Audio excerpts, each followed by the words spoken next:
Hi, my name is Karen Marie and welcome to my channel. The theme for today's video is the national costume that I have made for my daughter. Some of you were kind enough to express an interest in that work, so I thought I'd tell you just a little bit about the process and what it is.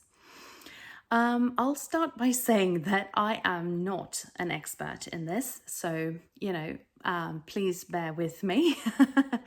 But I'll try to make this short and informative.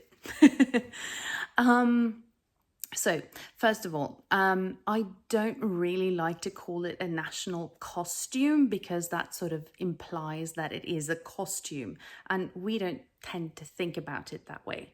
The Norwegian word for it is bunad, and it is a folk wear tradition. And we pull out our bunad at every fancy occasion. It can be weddings, christenings, confirmations, that sort of thing. And it is considered a gala wear attire. So if you're invited to the royal palace, you can wear your bunad. I'm not going to give you the full history or anything because, first of all, you might not be that interested. And second, I'm not a history expert. But I will link a few resources in the description box below. If I can find anything in English, I will. Otherwise, Google Translate. It's the best I can do.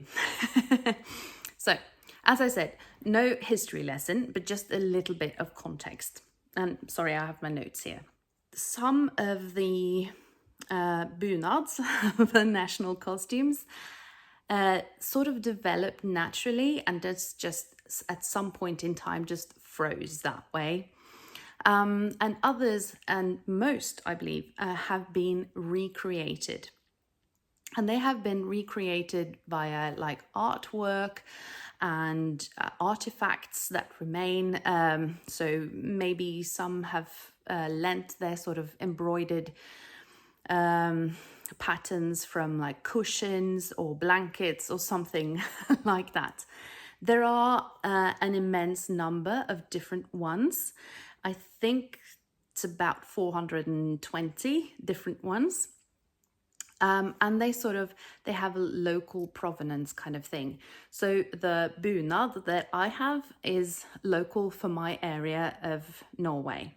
Traditionally, I believe that they were supposed to sort of follow the mother's line. So if your mother was from a certain place, your bunad would be the same as hers, basically.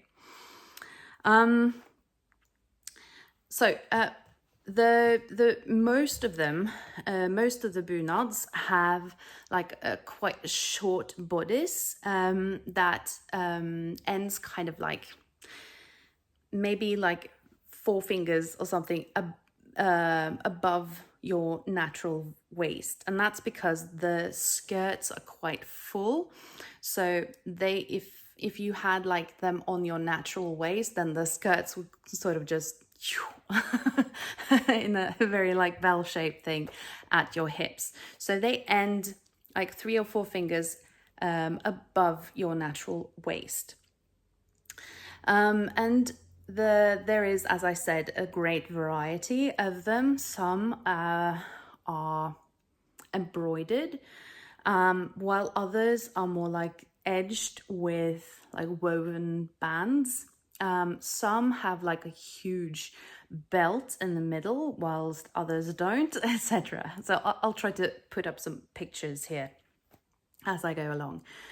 So the main thing is that it is local. So and depending on where you're from, you might be able to choose between a few. So my daughter chose one that was closer to where her father's family is from, while I chose to have the same as my mother. So we don't have the same one now. That's fine. Underneath, there's usually a shirt. It's usually cotton or linen. and it can be either embroidered or not, depending on what the history for that particular bunad is. The one that I made for my daughter is made in a linen that I got from Self-Made, actually. I had never made one of those shirts before, and I had no pattern. So I found a couple of old digitized books via the National Library that I sort of used as a basic idea, and then I took some measurements of an old shirt that I had, and then I actually used some techniques from Bernadette Banner's making a pirate shirt. That sounds very silly, but it was actually very useful because she showed on the channel how you sort of put the little squares underneath the sleeve into place.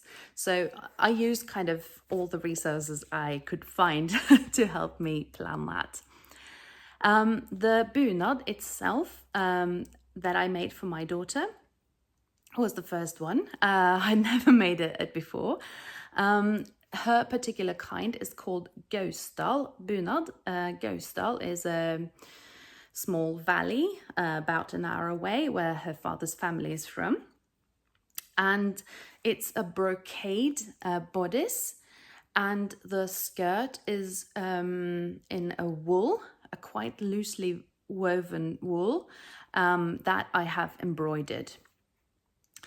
And she gave me permission to post some pictures of her wearing it so that you could see it.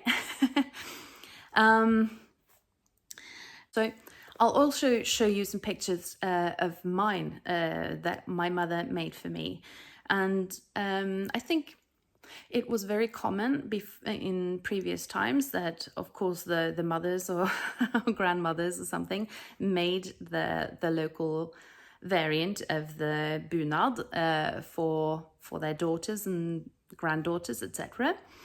But now a lot of people either purchase it finished or purchase a second-hand one, which is a good sustainable option, obviously, because we don't exactly get trained in making these. It's a special skill that you develop. Either you just jump into it like I did, or a much better option, I have to say, is to sort of sign up for a course that's given by the Historic Clothing Society or by the people who manufacture the kind of cloth and the patterns. So I just wanted to show you kind of what it looks like, give you a bit of context, and hopefully I have put some pictures in so that you can see it. And if you're interested, please post a question or a comment below. See you soon. Bye.